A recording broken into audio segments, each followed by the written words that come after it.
Hello and welcome back to Paul's Beer Reviews. Hope you're doing well. It's that time of year again. It's Christmas just round the corner, so I'm going to crack on with the first Christmas beer of the year, and it is from Hogs, and it is a bottle of their Advent Ale. Loving the artwork on that, the traditional Hogs artwork with a slightly festive touch, a bit of snow on the back of our pig this time around. And this is their Advent Ale. It's coming in at 4.4% ABV. And it says, described as a rich ruby festive cracker. Eat, drink and be merry. Brewed on the Hog's Back.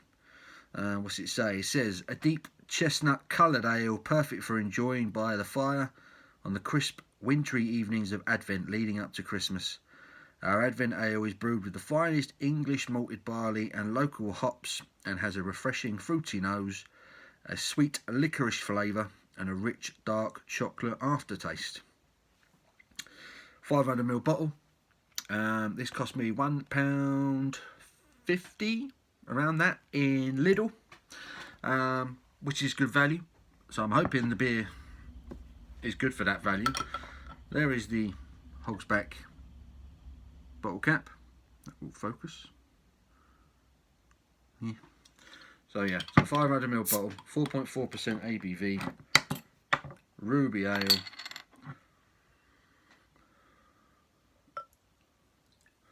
And straight away it has that very dark, malty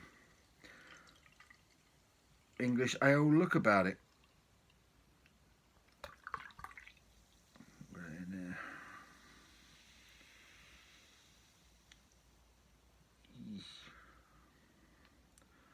Wow. No head on that whatsoever. It had a big fizz when it poured. I mean, on the camera it looks really, really dark, but there is some red bleeding through on that one. To be honest, that just looks like a glass of Coke. That's not really very good on the eye at all. I mean, I'm holding it up to the light, you can see red bleeding through it. But in this light it just looks really, really dark. It is a really dark ale.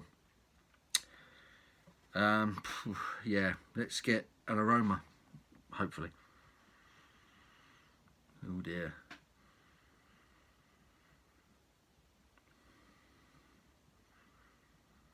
I'm not getting much on the aroma at all. Maybe the slightest kind of chocolate malt aroma. Subtle dark fruit. But it's really stretching to get that. It looks awful. It looks awful. The aroma isn't very encouraging either. I don't know what else to say about this. I'm hoping for a traditional malty English ale with perhaps a subtle winter spice bit added to it to make it festive. Let's find out, shall we? Cheers.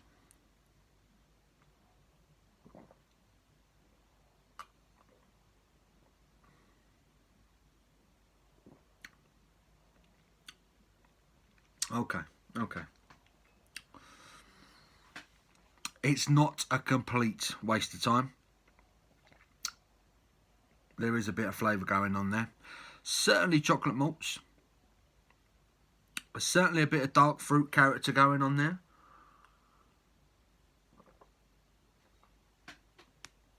Really watery. Really thin on the body. Subtle carbonation, light carbonation on this one. There's dark fruits. And plenty of it as well. Raisin, sultana, fig. Which gives it that festive vibe, to be fair.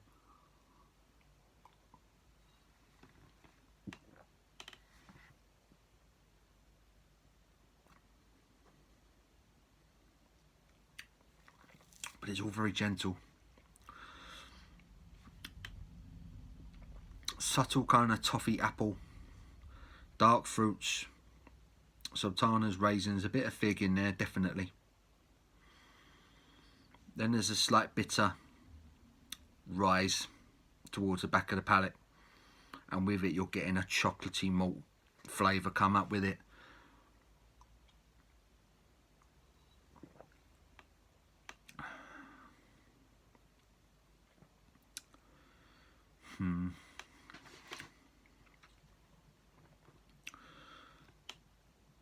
it's not great. I'll be honest. I mean, there's no life in it whatsoever. There is a subtle carbonation on the actual flavour, on the actual palate, but I just expected more, really. The flavour itself is quite pleasant, but it's so subtle. And that bitterness, that kind of slightly roasted dark chocolate malt lingers for a bit.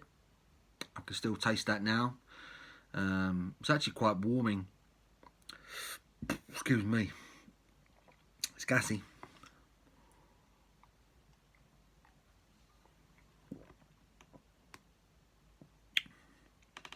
It's really thin. The body doesn't do it any favours. There's nothing really at the beginning. And then with the carbonation rush, all the flavour comes. That dark fruit, subtle toffee malt, and then there's chocolate malt, dark chocolate malt, slightly roasted malt at the back end. It's all very late. It's not one that rushes flavour wise.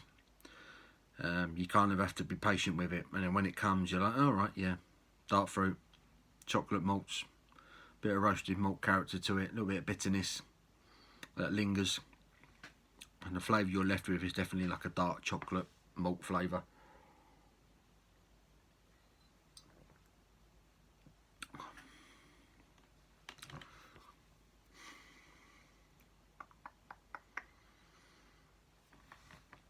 I don't dislike it.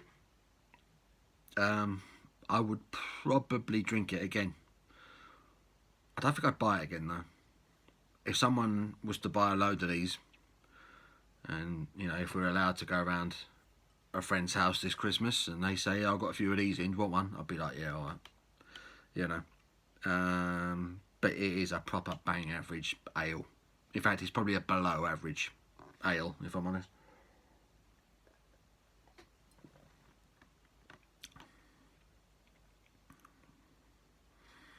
Not unpleasant, but it's very minimalistic. Everything about it is subtle. Everything about it tastes cheap. They've gone very light in the brewing process with this one, I feel. That's what it tastes like to me. It's all very held back. They didn't want to go too over the top with it, which is a shame, because Christmas is only once a year and you think you could go all out for it, don't you? I mean, it's not much to look at. The aroma you're getting next to nothing from, and the flavour you're getting very little.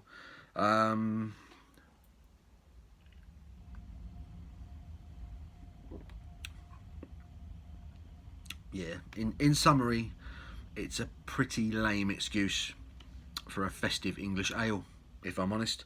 I'm disappointed, because I look forward to this time of year and seeing what breweries can knock out, especially ones that are made available in supermarkets, ones that are easily attainable. I could say it's not unpleasant, but it's just not enough going on with it. It's not worthy. It's not worthy of the time of year. I'm going to give it a 4 out of 10. So 4 out of 10 for Hogs Advent Ale. Big disappointment for me personally. You might think differently. Get yourself down to Lidl if you fancy a go on this one. It's about $1.50 a bottle. But there's so much better out there in English ales. It probably tastes more festive than this one does. Yeah, so 4 out of 10 for me. Give the video a thumbs up if you've enjoyed it, guys. Until my next one, you take care.